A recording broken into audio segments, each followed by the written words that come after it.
Good morning, Mania fans. How's everybody doing? Hope you're all having a great day. What a crazy night overnight here in the city. The winds were crazy. I'm just happy that we're on the air.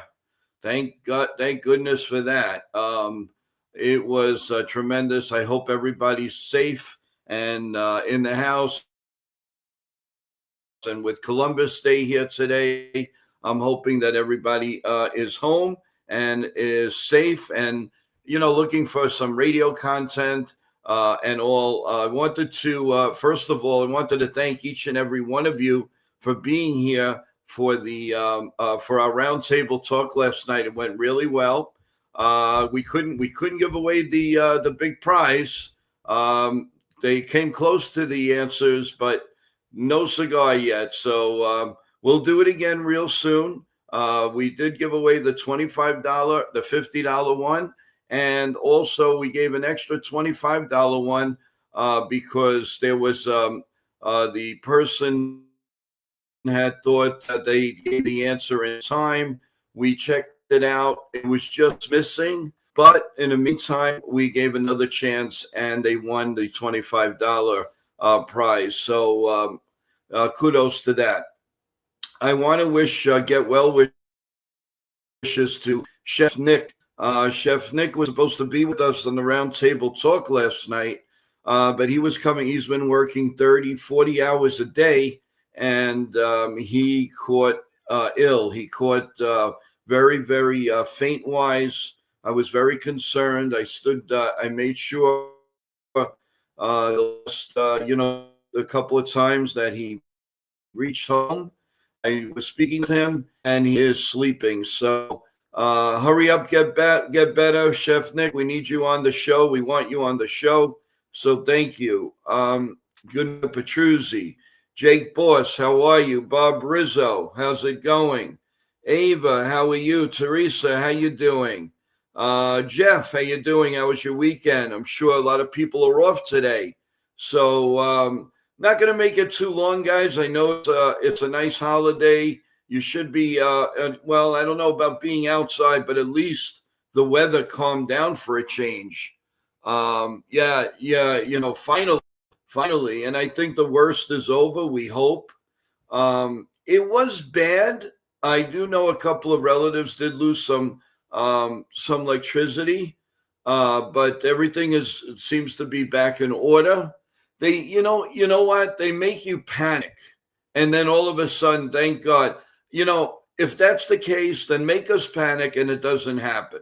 When they say it's going to be light, like when they say snow flurries, then all of a sudden we have 12 inches of snow. So I'd rather do the reverse psychology on all of that. I'd like to get your opinion. What you guys with the Mariner Toronto game? Are you happy that the Mariners came back, won that game after a leadoff homer by the pest George Springer? Let me know how you feel about that, guys. That series is going to be a tough one. And right now, the Mariners have taken home field away from the Blue Jays. Imagine if they win again today. It was a great call from Ken from the Ugly Truth, the Yankees, the Ugly Truth, like he always does. He just announces a great game. We are lucky to have him, and we're lucky he is part of NY Yankee Mania too. So that's another thing that we're very grateful for. We will have the National League game on Wednesday. I don't know if anything changed as far as the time. While we're on the air today, I will let you know. But we will be announcing, giving you the play-by-play of that game on Wednesday.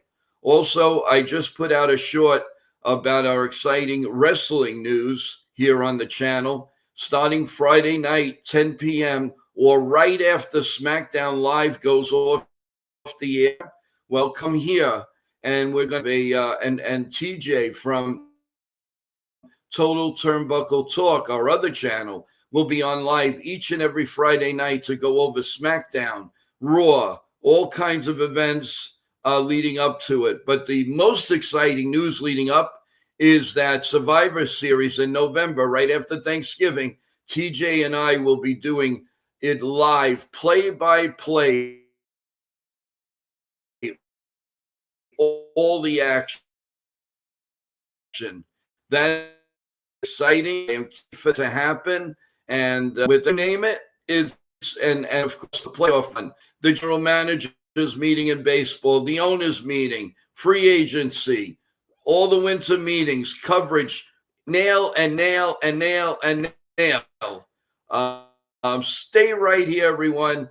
But please don't slack off on one thing: the like button and subscribe. Please tell your friends. It's going to be a brand new year. Brand new year. Please talk to your friends on joining NY Yankee Mania. Our goal is to get 1,000 subs, hopefully by the end of the year. So that is our goal, and hopefully you'll love the content so much that we will hit our goal. But you got to crawl before you walk. So let's lead up to 600 as we're headed to 600 now. But don't stop. And everybody, 38% that watch the show completely, please come over and press that subscribe button, the notification button. You will never miss a short. You'll never miss Yankee breaking news. You will not. We are on top of everything, and we have a lot of surprises coming up for you guys. So without, and again, I want to wish well wishes to Chef Nick. I hope he comes back to us very, very fast. If you missed my opening, Chef Nick got ill last night, and not surprisingly, with him working 40 hours a week and then coming on the show, and he never gives his body a chance to rest. So please give your well wishes to Chef Nick. He's very, very tired, very under the weather. So we wish him all the goodwill and to hurry up and come back. In the meantime, straight from the morning show, here comes Evan, our co-host, our everything, our play-by-play man. You name it, we're going to bring him up. Good morning, Evan. Good morning. How's it going? How was the storm out there? Well, it was still raining overnight, and not as much, but it's still going on a little bit. It's still windy, cloudy, dark outside, but it's a little bit less heavy now than it was earlier. How's it by you? Not too bad, not too bad. There was some relatives and friends that lost some power, but they texted me this morning and said everything is cool, everything is good now. Nothing went to waste. They didn't open up their refrigerators or anything. You know, that's the key. Whenever you have something like this, always keep your refrigerator closed, the doors shut completely, unless you really need something. And things could stay over 12 hours with milk and eggs, no problem. So that's something you need to see. What are your thoughts on the you have private thoughts on the Toronto-Seattle series? Are you kind of glad that they got off on, that they lost the first game? I mean, obviously Springer led off with a home run, but what are your thoughts after that? Yeah, I was a little bit surprised to see the Blue Jays only score one run, especially off of the Springer home run in the first at bat of the game. I thought it was a well-played game, mostly by Seattle. I thought they utilized their bullpen well, and Bryce Miller, he got the start for Seattle last night, and he made a mistake on the first pitch, but then he made his adjustments, and he started throwing a lot more fastballs up in the zone and with greater location. And that was the one thing that I thought the Blue Jays were very vulnerable in, was their hitting the fastball. And especially if the fastball was located well, I knew that they wouldn't be able to sustainably be able to hit very well throughout the series. So as long as the Mariners pitching staff keeps doing a good job of understanding that the Blue Jays hitters aren't the best at hitting the fastball, I think the Mariners can really do a good job in the series and hopefully win in 5 or 6 games. What the Blue Jays need to do is they kind of just need to reset. They need to focus on how much they want their starters to go. Like Kevin Gausman, he only went like 76 pitches last night, and then they took him out of the game on the 7th inning. I thought he should have been left in a little bit longer. I mean, if he's your ace, you got to trust him. You got to leave him in. At that point in the game, he had already allowed a home run to Cal Raleigh on a splitter, which was a bad pitch because he left it up, and Raleigh did the damage with it. But he wasn't really allowing anybody on base consistently. He wasn't walking a lot of people. He was doing very well, but the Blue Jays decided to pull him out of the game, and ever since then, the Mariners got guys on base, and Jorge Polanco, who's a good player, previous experience in the postseason, was able to get a couple of big hits off of the Blue Jays bullpen. So obviously, it was a good game for Seattle, and then they were able to go from starter to reliever to their closer, which was good for them. So, but I think the Blue Jays really need to understand that they need to get more out of their starting pitching, because their bullpen can't give them consistently 4 or 5 innings worth of work every night. They have to be able to use their starting pitching to their advantage and utilize that. I honestly believe that some of their players overachieved. I'm sorry. I just don't see. I mean, everybody commented on Clement, Vaso. Where did these guys come from? All of a sudden, boom, boom, boom, hitting this, hitting that, hitting everywhere. And everybody predicted that they're going to do nothing in this series, and probably won't. I'll tell you the truth. If the Mariners squeak out a win tonight, Toronto's in big trouble, because in Mariner land, I don't think they're going to be taking anything. Honestly, I did want to point out, Evan, if you get a chance, and everybody in the chat, go check out an article in NJ.com. They interviewed Don Mattingly. Don was very, very, very truthful, and he said, first of all, he was surprised that it was easy to beat the Yankees.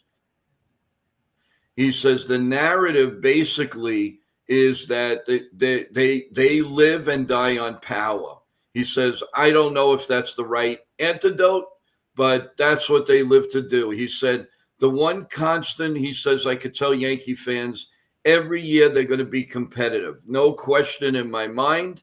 But he said, is the narrative of everything powerful?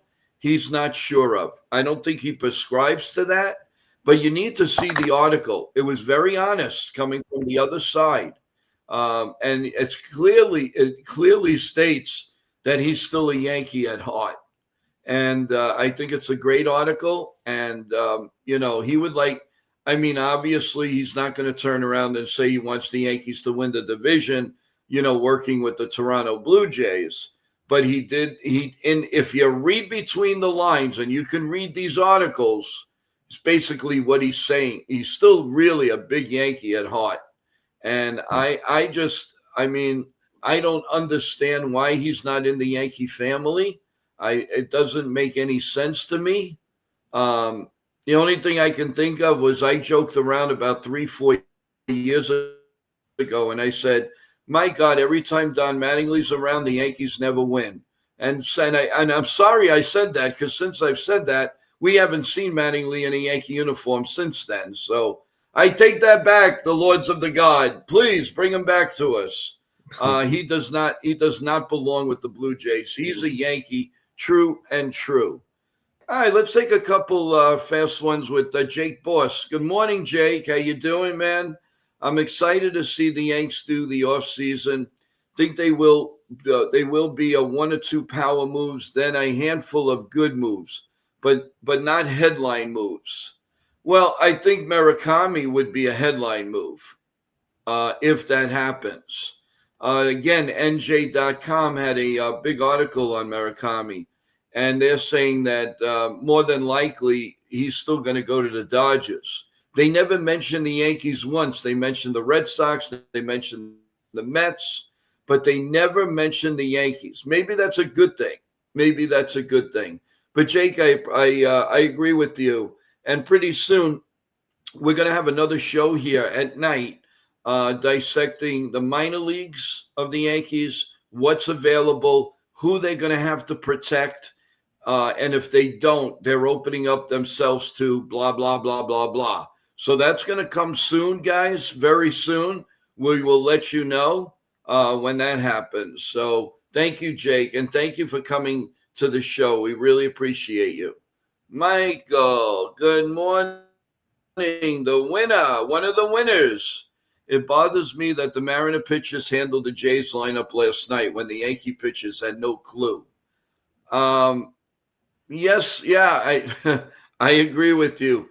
And you know what? They had scouts, not analytics. They had scouts at the game, and I know that for a fact. And why don't the Yankees, that have all the money in the world, do that? I'll never know. Evan, why do they have to put all of their eggs in this darn analytics? Why? Please answer it for me, because I don't have an answer. It really is something that you should question. I don't know. I don't get it. I mean, I get you can utilize the analytics and all this, all that, but they're not going to tell you the whole story. I mean, you got to rely on scouting reports. You have to rely on some of these other pieces of information that you're not going to get with analytics. It's just not always going to come like that. But the Yankees rely heavily on it, and they believe in it, but it doesn't work out, and it hasn't worked out for a while. Yeah. Richard, Joe, I've given you my opinion. The Yankees business model has worked for them. They are selling out, and they're selling Yankee merchandise and uniforms. Yeah, but Richard, yeah, they're selling out there. It's not that they're comfortable. I mean, you think they are, but they're not comfortable. I know 100% fact that this is eating. Even though Steinbrenner has a different mindset from his father, he is still hurting inside. It is burning him up. Like, why does this happen to us just about every year? And he is spending. It's not like they're not spending. I mean, what more do you want? A $400-500 million payroll? I mean, it's ridiculous. The Yankees some years won the World Series with $140 million payroll. Now it's not even 200. It's not even 300. It's over 325 to $330 million, and they can't win. So to me, it's not like they haven't gotten the players. They're just not getting the right players, because all they think about is that home run, the sexy home run. I'll take 5 singles and double hitters any day of the year. Any day of the year. You mean to tell me, now I know a lot of you are young here, but I take 5 Thurman Munsons over anything we have right now, including Aaron Judge. How's that? And I would almost get with that, with the staff and everything. I am telling you, the Yankees can win without Aaron Judge if they only got the right blend. I agree. I mean, but let me rephrase that. You keep Aaron Judge and you get rid of every other power hitter, because Aaron Judge is all around. And I'm sorry, I phrased that wrong. But I am getting sick and tired that the Yankees are they're so deadlocked. They can't get a DH. They can't move Stanton. They can't. I mean, I love Stanton. He's one of the best soldiers. But enough already. This contract has killed the Yankees, one of the Yankee chances of going of winning a World Series, because you can't do anything with him. If he's in the lineup, he's got to play as a DH. You can't do anything about that.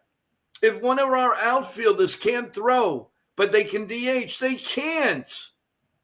And then you got to put Stanton out in the outfield. He's a statue. He can't run.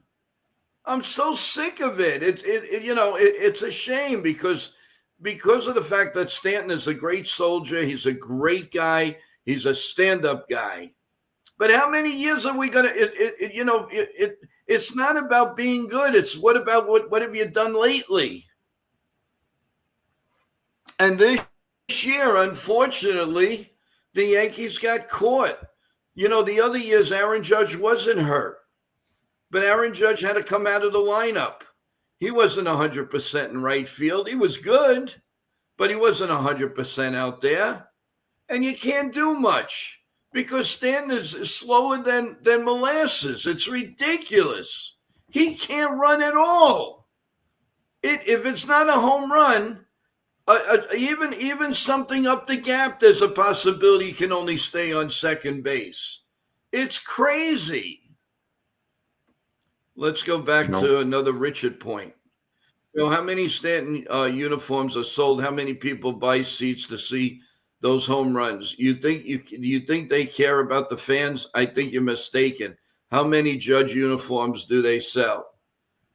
Listen, I'm not going with that because the team. Listen, I don't care what you see, what you don't see, because everybody's used to George Steinbrenner, the father. I'm telling you, this guy wants to win, and he wants to win bad. Now, there are different philosophies because the Yankees have a board of directors they have to answer to. I know it sounds crazy, but it's true. And see, George couldn't care less about the board of directors. They did what they had to do, but he did what he wanted to do. Hal is a little bit more business structure, but I'm not going to kill him that he's not spending money. What do you want him to do? It's not being done correctly. $340 million should be constructed in the right way. Do you think the Met team was done? Nobody's perfect. Look what they did. They got Soto, and they forgot about the rest of the team. And then they decided to bank in August with all these young pitchers that they're lucky enough that they had that should be in the minors growing up. And that's the problem. The Mets are going on a $400 million payroll. They didn't even make the playoffs.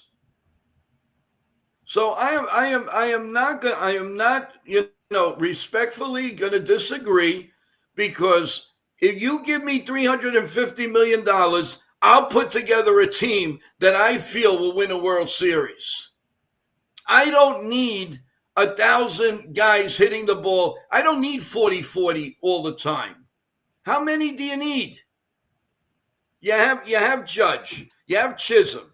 You have Stanton. That's more than enough. You don't need 10 power hitters. So they say that they're not spending the money. They're not spending it wisely. So I'm sorry. I don't agree with the ticket thing. Next year's team is going to be another $340 million team. How is it going to be? The Yankees, okay, when the Yankees went in $308 million this year, they had no bench. No bench. Then Cabrera went down. They never, ever did anything until July 31st. So how, where are they not spending? You want to have 320, then you want to get another 20, 30, $40 million. They pay triple the tax. It's not going to happen. It makes no sense. 325, think about it, everyone. $325 million. You should be able to have 26 men decent if you're spending that amount of money. Why is it that the lesser clubs get into the World Series? Why? Because they're smart. They know what they're looking for. Look at the people that's driving. Polanco, good player. Is he great? No. Look at the Blue Jays. Clement. Kirk. Are these superstars? No. But they're winning. Varso. The Yankees, they got to have the best of the best, and nothing happens. The Yankees are made for the regular season. So you take, I don't know what you do. You take up a general manager, but I'm telling you right now, if I had $330 million to spend, that would be, I'm sorry, that would be a complete team in my book. And you know what? If they came to me and said, Joe, you got to get all power hitters, goodbye, I'm going somewhere else. No team wins a World Series the way the Yankees are constructed. No team. And I don't want to hear that they don't spend the money. I don't want to hear that the uniform, it's baloney.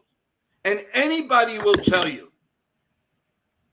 I mean, you have the right to your opinion, of course. We're just talking, guys.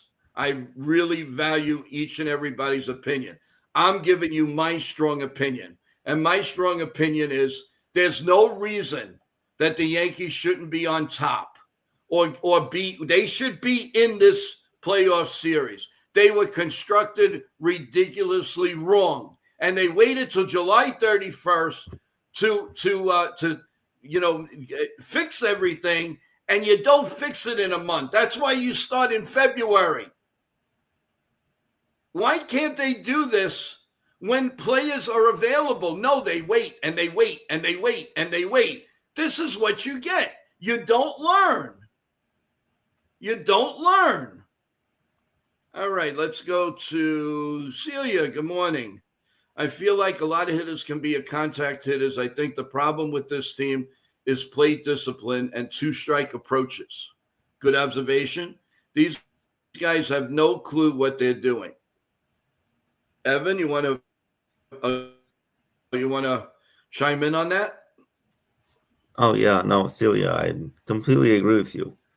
There's just too many times when the Yankees swing at pitches that are way out of the strike zone, or they swing at the first pitch, which I obviously hate.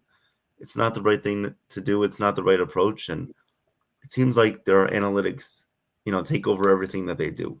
If their analytics tell them one thing over their common instinct, they're going to do what the analytics say rather than what their instinct says. For example, Austin Wells. He swung at the first pitch after they walked the bases loaded.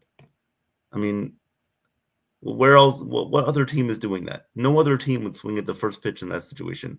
But what do the Yankees do? They swing at the first pitch. Now, that could be because of the analytics. It could be because of the staff telling them, like, hey, this guy, he throws first pitch fastball. So if you see a fastball, you have to swing at it. No, they don't let the player make their own decision. And it is sometimes really, really frustrating to see that. And yeah, it has to change. Oh, no question. Charles says, when the Yankees have a problem, they wait too long to make moves.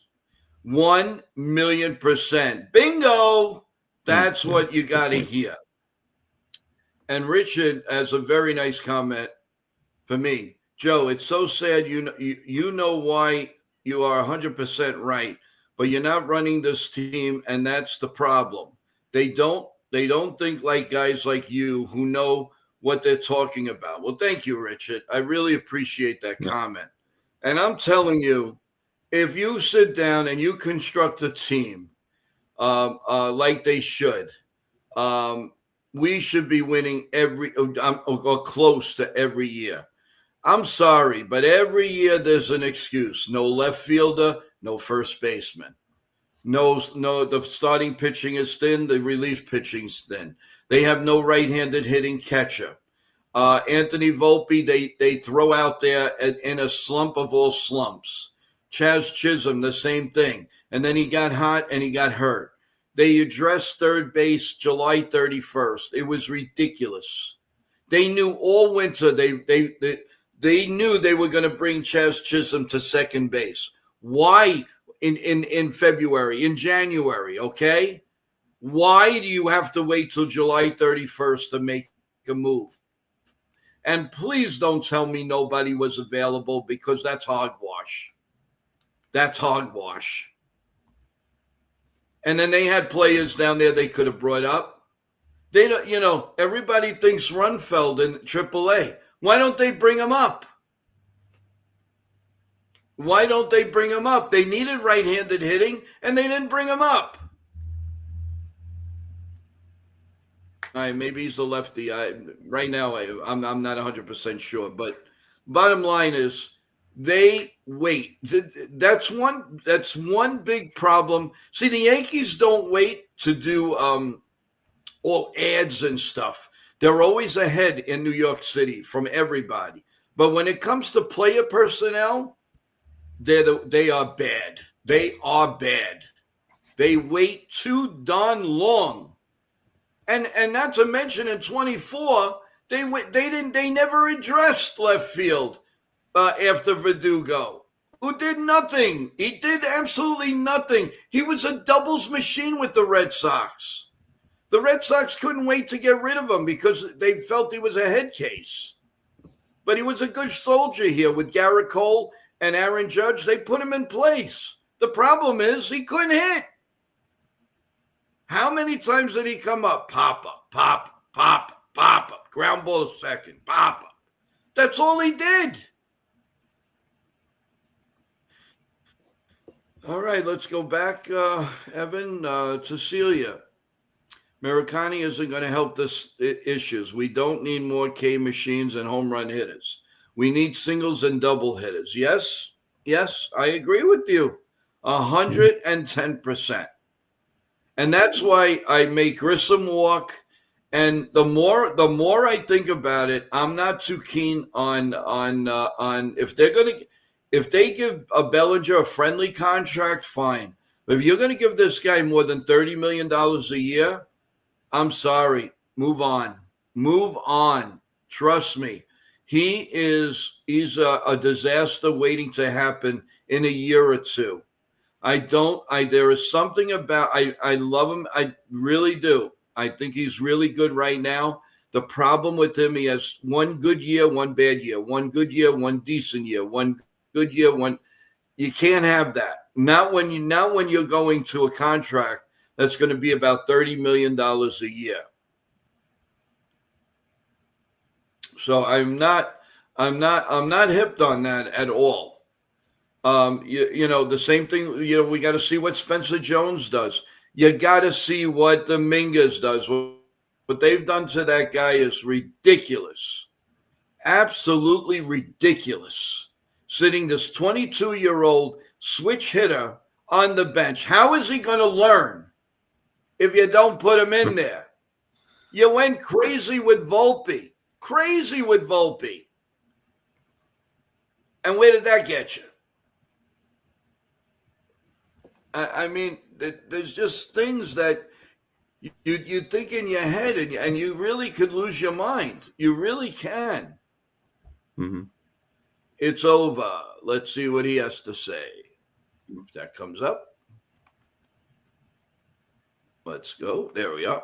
Did you see the M's fifth starter shut down the Jays' tough lineup last night? It shows that Matt Blake is overrated and not doing his job. I don't know. I have to think about that a little bit at Silva before I make a comment. I don't know about listen, he's taken some really mediocre pitching and turned them into really good stuff. And then there's some good pitching that really hasn't stand up to itself. So I don't know. I need a little time to answer that, but that's a great question.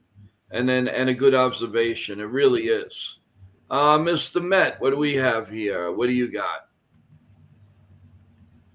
Yes, Murakami said he would like to play for the Yankees. Yeah, but like to play for the Yankees and will play for the Yankees are two different things. If you get him, you've got to move on from other strikeout players. You can't. I look at it this way: if they get him for first base, then they have to seriously consider trading either McMahon or Chisholm. Too many strikeouts. Can you imagine when you face a schemes or anybody, any real good pitcher, you're going to have 15 strikeouts a game. I That's don't the worry. want that anymore. Right. How many strikeouts there's gonna be? Yeah, Murakami, McMahon, and then when it comes to a good pitcher, strikeout, strikeout, strikeout, strikeout, strikeout, strikeout, strikeout. Do we want that again? I'm No. sick of it. Yeah.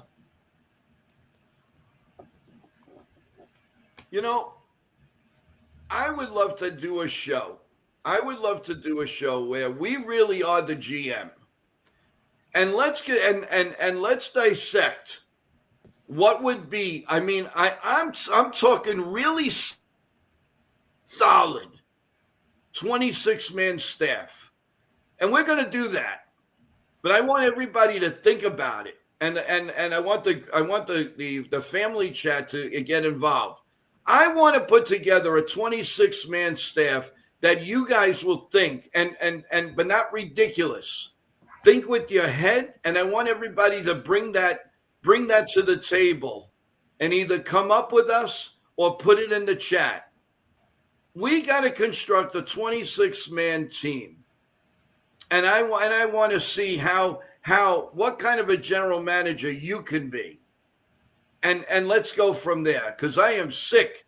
I'm sick and tired of constructing a powerhouse team that does nothing. And I think that would be a great show. Let's construct a 26-man Yankee team. Go around the league. Go around every team. You love the Yankees? This is what we need to do. And let's construct it. And waiting in the wings is Sean Browning, who's back in the house. Hey, Sean. Sean, good morning. How you doing, big guy? I'm doing all right. How are y'all? Good. All right. How was? I know you were out all night. How was the weather by you? A bit windy, a little cooler than normal Florida weather, but yeah. Okay. Well, that sounds good. Have you been listening to some part of this show? Are you in agree? What do you agree with? What do you disagree with? Give us your take. Well, I caught what you was just mentioning. I don't know what was said before that, but I do like the idea that constructing a 26-man roster and us all trying to play GM. But yeah, I don't know what else was said before that. Well, no, we were talking about, if you get Murakami, then I believe they would have to trade some of the strikeout hitters. Otherwise it'll be a nightmare when they go up against a Screwball or they go up against a Paul Schemes or somebody like that. It'll be a nightmare. 15 strikeouts. Well, I don't want to see that again. I am tired of it. And also, if we got Murakami, we'd have to trade Rumfield because he'd be essentially blocked. Unless he learns how to play third base or something. But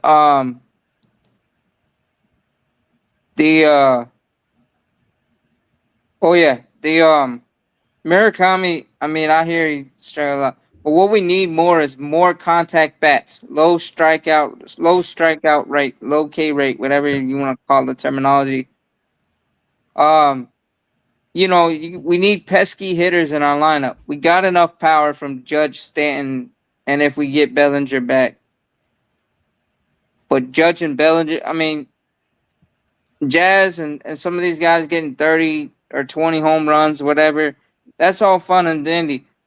But we need to have high contact guys, low strikeout rates, put the ball in play. We need to get back to doing hit and run like the old school way to lessen the chances of getting into double plays all the time. We got enough speed on our roster right now. We need but our speed can do nothing if we don't make contact with the ball. Right. Totally. All in agreement. All in agreement. Let me ask you guys. Thursday night. Evan, are you available about 8 o'clock on Thursday night? It will depend. If my class ends before 8 o'clock, then possibly yeah. But if not, then no. But I'll let you know though.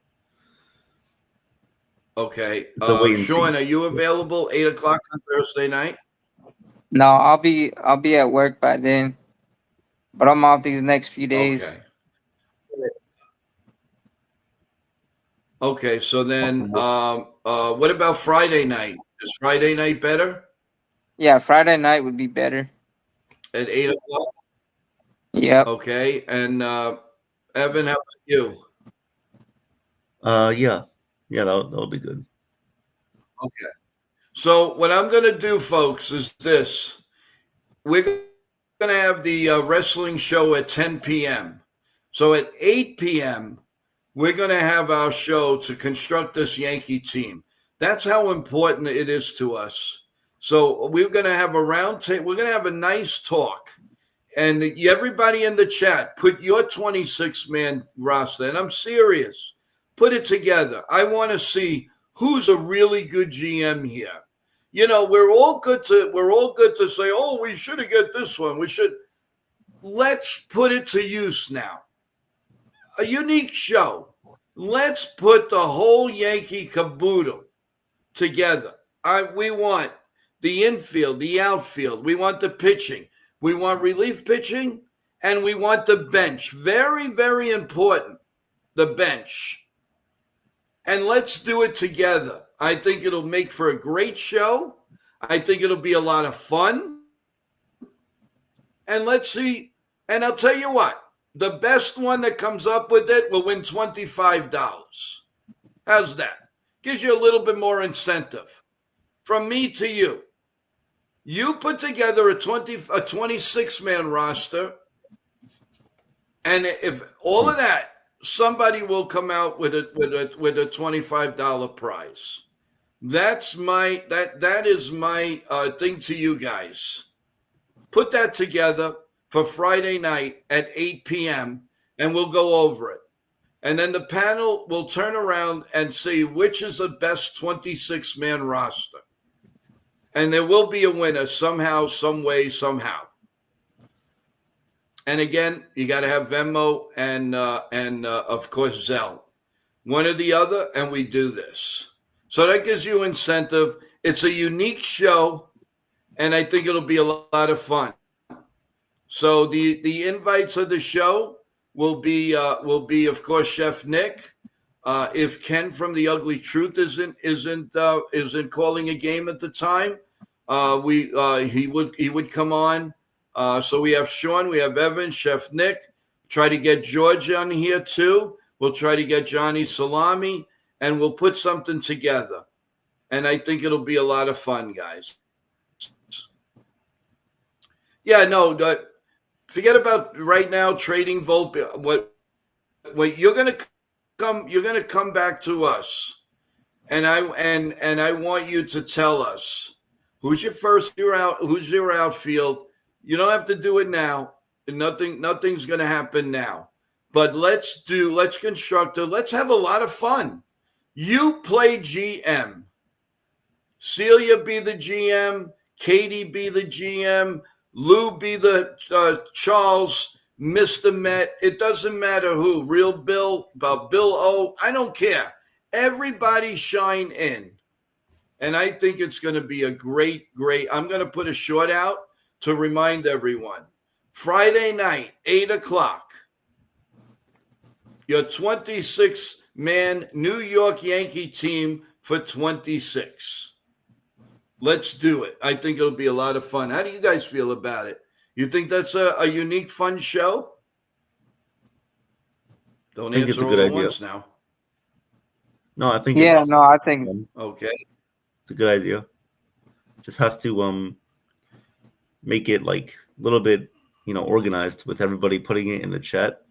Hopefully they can all fit it in their comments. Yes. I think it'll be a fun show. Good idea. Right. Well, I mean, and even guys, even if we just do the infield, the outfield, pitching, and bullpen, I mean that's fine. But I want to see the construction on it every day. I want to see who and look around the league. And also, you could type in who's a free agent in baseball. Take a look at that list, potential free agents, and put him in there if you want him. If you don't want him, who do you want in the pitching staff? Who don't you want in there? Who should get another chance? Should the Yankees give another chance to Loizaga? Should the Yankees give another chance to Clark Smith? All of these things will factor in. I am so interested because we're so quick. Oh, this isn't right. There's too much power. Well, then let's see what you can do. And you're going to get rewarded for it if it's good. Can you ask for more than that? Let's go to Celia.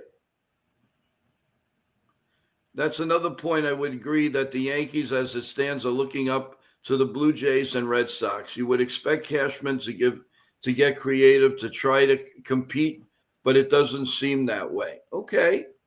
Well, let's help him out. Let's help him out.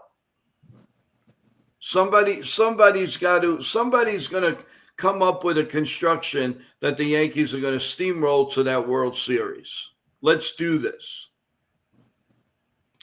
In the meantime, tonight, Mr. Met brings up a good point.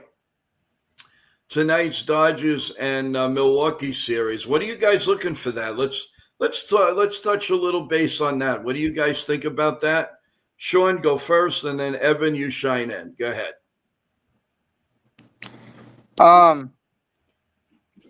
Sorry, what was the question again? Because I've reading Celia's comment. No, okay.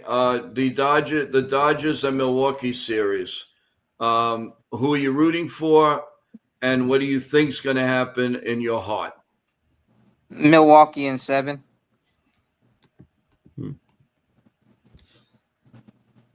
Okay, how do you come up with that?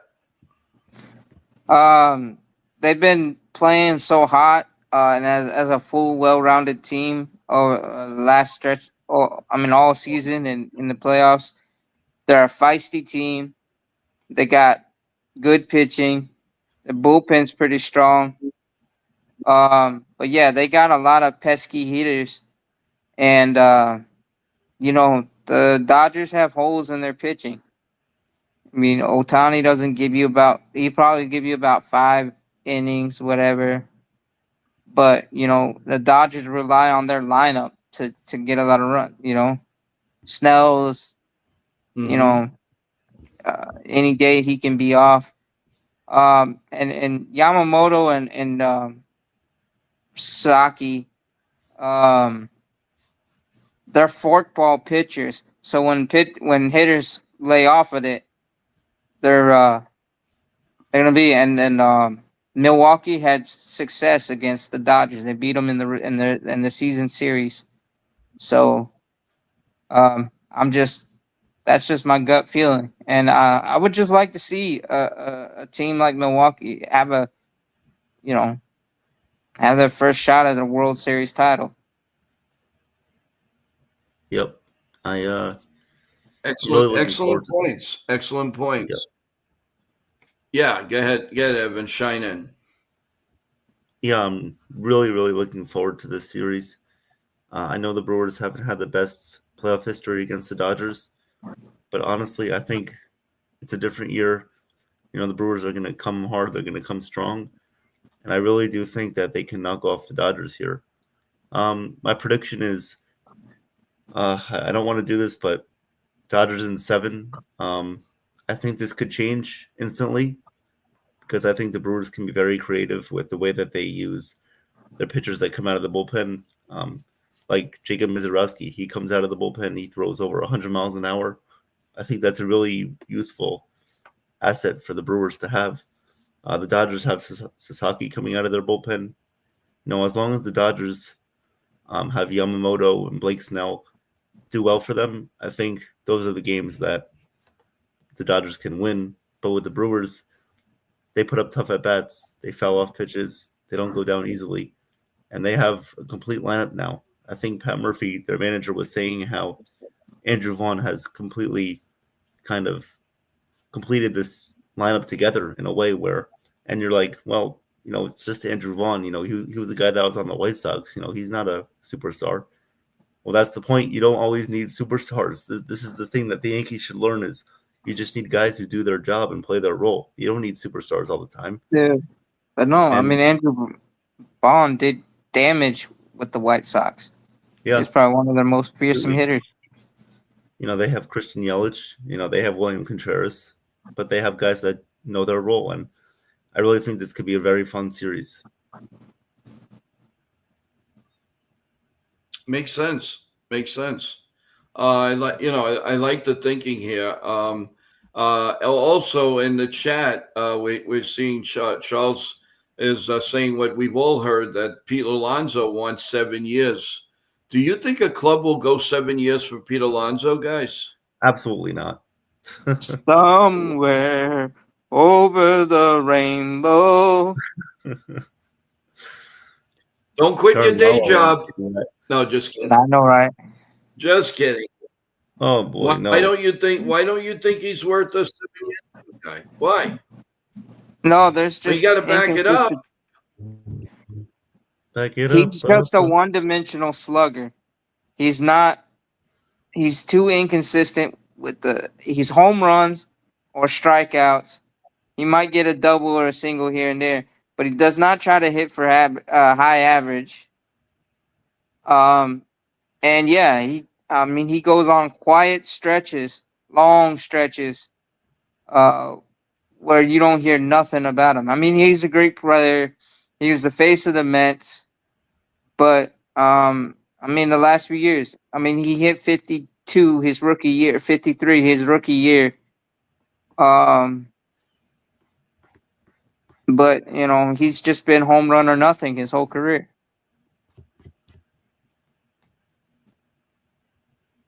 Okay. Do I see him go by that? But I see him getting a 5 or 6 year deal. I don't see him get 7.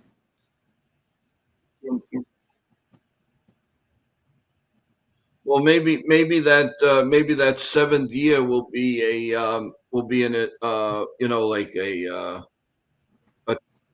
team option or something like that. But I definitely see him getting at least 5 years. I don't know about 7. That's Boris talking. I don't think that's Pete Alonso.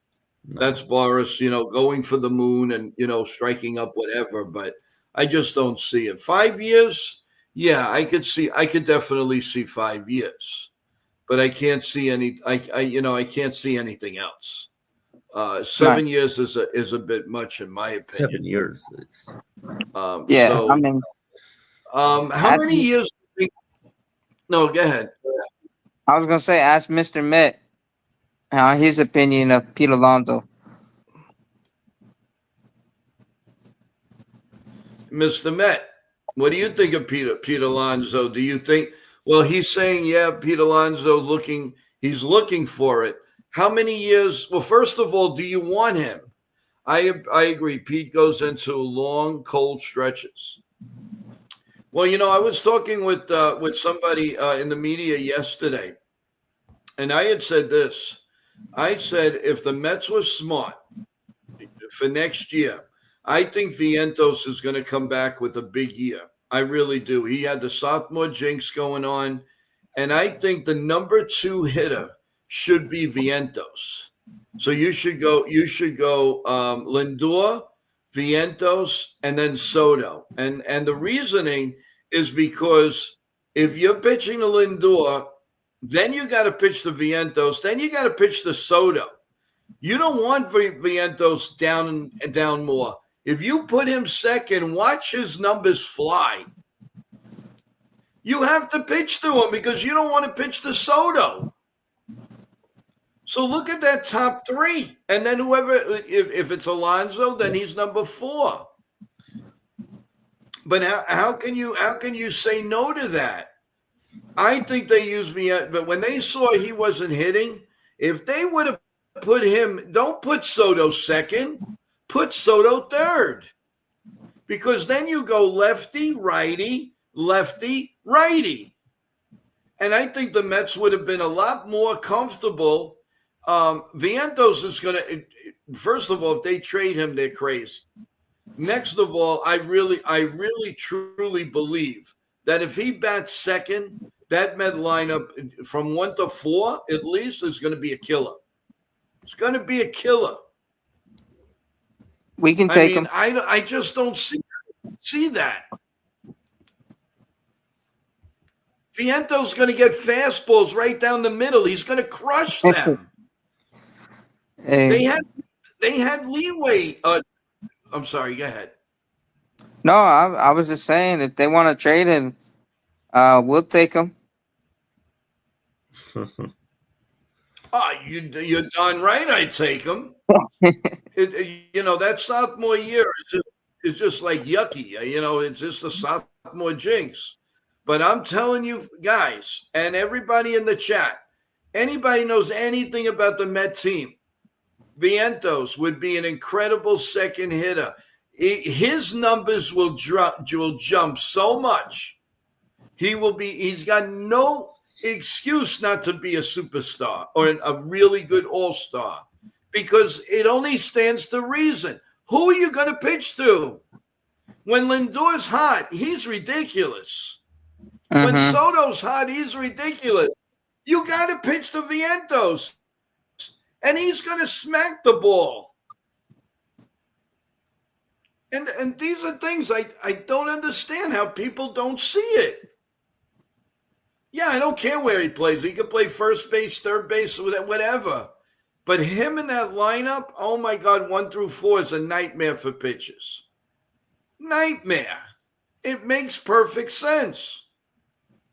Or whoever they're gonna replace. If they replace Alonso, let's say with Bellinger, let's just say you're gonna put Bellinger there. Whatever. So I'm just giving Vientos is really a good player. He just cannot play the hot corner. Yeah, and that probably weighed on his mind as a hitter. But you put him on the top of that lineup. I'm sorry. The Mets will if the rest of the team would just balance out, they would be terrific. I'm sorry, they would be terrific. Let's go with Celia. Where is Hal? It seems like he disappeared off the face of the earth. I feel like he's not invested in the team. He is invested, Celia. You just don't see him. He doesn't like to be in the back in the foreground. He really doesn't. He does the same year every year. He'll talk in the general managers and the owners meetings. He'll have a sit down at the beginning of spring training with Meredith Marakovitz. He does the same thing every year. His mouthpiece is Brian Cashman and basically Aaron Boone. But if you're looking for him to come out, not going to happen. He's devastated. I know that. I heard that from Jack Curry. He's very upset, and he wants to fix this team. How do you do that? Well, maybe we can help him on Friday night. I don't know. But one thing I can tell you is they can't have the same team as they did last year. Absolutely no way or how. So, you remember. Yeah. Well, remember how, while on his yacht off the coast of Italy at midnight, got that 11th hour deal done with Judge to keep him in the pinstripes for 9 years. Yep. While Cashman was trying to play hardball with Judge and the Giants almost swooped in and got him, and the Padres were willing to pay a pretty penny for Judge, Hal said, "Hey, we'll pay you. Yep. I'll pay you whatever they're offering, and I'll give you captaincy and all that stuff." So, I agree, but that's one thing that Cashman is not good at, because he opened up the door for Jeter to leave. He opened up the door for Bernie Williams to leave. I mean, how do you go and tell a guy that already gave you 5 world championships, 5, go get your best offer and then we'll talk. Are you Right. where is the dedication to what he did for the club? If anybody deserved a contract, I don't care. I mean, I don't say give him $900 million, but if you can't lowball him. How can you lowball a guy that gave you 5 world champions, helped you in 5 world champions, never give you a problem, never was in the spotlight in a bad way, did everything like a soldier? Give me a break. So if there's any real fault of Cashman, he cannot negotiate. No. He cannot negotiate with the big stars, and that is definitely true, Mr. Met. Yeah, the different than Steve Cohen. You will not see him in baseball games, stuff like that. Yeah, Steve Cohen you'll see, but you won't see Hal Steinbrenner, and that makes sense. Yeah. One more from Sears. Yeah, that's true, Mr. Met, but you would think he would at least release a statement after the failed season. I think he just put everything into. Yeah, he does. He does. But I don't know. I mean, one thing's for sure is that he's indulged more in the past couple of years than he has before that. And listen, the bottom line is not worrying about Hal Steinbrenner if he's coming out. The bottom line is, will these guys, the crack staff, get together and change the narrative of the team? And the first thing they have to do is really do something with analytics. They've got to, it's over. Just mentioned Jennifer Steinbrenner. Let's see what he's got to say. They should make Jessica Steinbrenner and Jennifer Steinbrenner the main owners of the Yankees instead of Hal. They've been attending games while Hal is nowhere to be seen, hiding like a coward. Wow. Strong statement. Yeah, I think that Jennifer and Jessica should become more involved because they're there in the forefront. I think it would be easy to work with them. They're good people. And I really see, I think what's happening is the grandkids are getting involved and they're growing into Steinbrenner family is going to own the Yankees for many, many more years. Yeah. So they, rather you like it or not, Steinbrenner family is going to own the Yankees forever, for a long time. With Hal or without Hal, I'll tell you that right. Right. And I think what it is Jessica and Jennifer, they probably do a lot of things with Hal. They help Hal in a lot of ways. But they just all agree as a family that, Hal be the general owner or whatever you want to call it, that he calls himself the president or whatever. But it's like the whole family's involved in owning the team. Yeah, no, I totally agree with you. One side note, everyone. So if there's any news, any Yankee news, anything very important, we will come back later on. If not, we will be back tomorrow morning at 8:30 with coffee, donuts, and omelets and everything. And we will give you the rest of the week. But we can tell you that Wednesday night we are going to do the play-by-play of the National League Series. So as soon as we get a time, I'll check right now because as of last night, there was no time for it. But I'm going to check right now for Wednesday. Let's see what we got here. Wednesday. Okay, so Monday, Tuesday, Wednesday. Wednesday night. Oh, Wednesday night is going to be the Toronto. No, we're actually having the Toronto Blue Jays and the Mariners. on Wednesday night at 8:08 p.m. So that stay tuned, everyone. I think we've announced more Toronto Blue Jay and Mariner games than any other team on NY Yankee Mania. So Wednesday night, 8 o'clock, come back here and we'll have the morning show, and then we'll come on at 8 o'clock with the Blue Jays Mariners game right here on NY Yankee Mania. So stay tuned for that. And don't forget our Roundtable Talk Friday, constructing this Yankee team. We want to know who you're going to put out there as the starting nine, pitching, and everything, and the bench if you could. And the manager is going to be Aaron Boone anyway. And then right after that, it's going to be WWE Talk Live with TJ from Total Turnbuckle Talk. And we'll go over SmackDown and Raw and all pay-per-view and all news that's important to WWE fans. And we'll take your questions, and it'll be a lot of fun. So a lot going on Friday also. So, guys, I think we had a really nice show here today. Of course, like Charles is saying, please subscribe.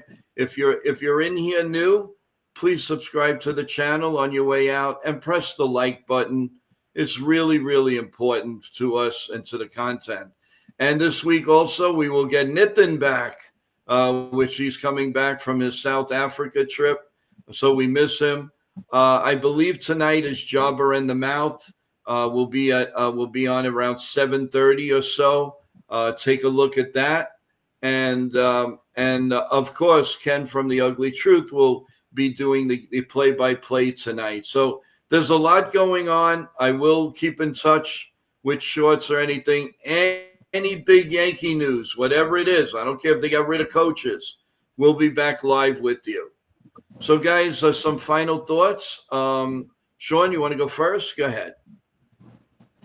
Yeah. No, I mean, guys, thanks for coming in and liking and subscribing.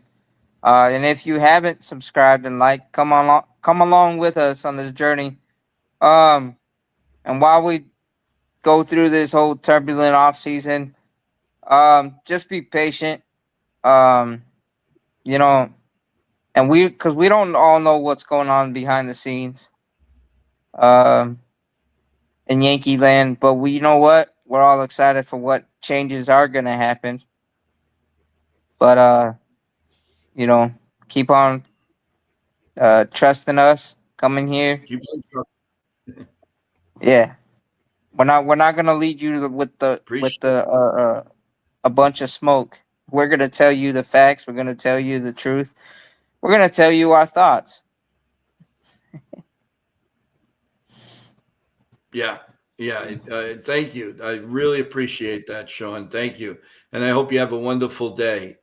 Evan, go ahead. Yeah, we're gonna have the real information, not just all the fake rumors that you see out there. When something is, pretty much concrete, then we're gonna have that information for you guys. And don't worry, because we have good, reliable sources here. So we'll be on top of everything as it comes along, and we need to make a lot of changes as a team, of course, but the most important thing is addressing what needs to be addressed first, and that should be the front office. I think we'll hear from Cashman probably after the World Series is over. Usually that's when he likes to come out and talk with the reporters. So we'll hear from him then. Until then, we just have to see what happens. I think they have to start, releasing some players soon after the World Series is over and all that stuff, when they, just get rid of their some of their free agents and their contracts. But we'll see what happens, and should be a fun long off season, and excited to do it with you guys. Awesome. Yeah, no question about it. It's going to be a fun ride for each and every one of us. We will be here in the mornings, so that's for sure. Unfortunately, there's no pregame, no postgame, but I'm sure the Yankees are going to give us a lot of news to connect with you. We'll be on one way or the other, I would say almost every day. So there's still a lot going on, but we can't do it without you guys. So please subscribe. We can't tell you enough. And the like button and the notification button is just as important. So with that in mind, everyone, please stay safe with a little bit more crazy weather, but then that'll be it. Have a great Monday, everyone. And if you're off from Columbus Day, enjoy. If there's a parade, you'll be able to enjoy that too. And enjoy the game tonight with Ken the Ugly Truth. There's also Jobber in the Mouth. That'll be on, I think, till about 11:30 Eastern time. There's a lot of things here going on. And, of course, you will be in the loop with us. So thank you, everyone. We will see you tomorrow morning with coffee, bagels, and omelets and big Yankee talk and anything in between. So have a great day. God bless you all. God bless America. Let's go Yankees. Good day, everyone. Have fun. Stay safe. Thank you. Chef Nick, get better, please.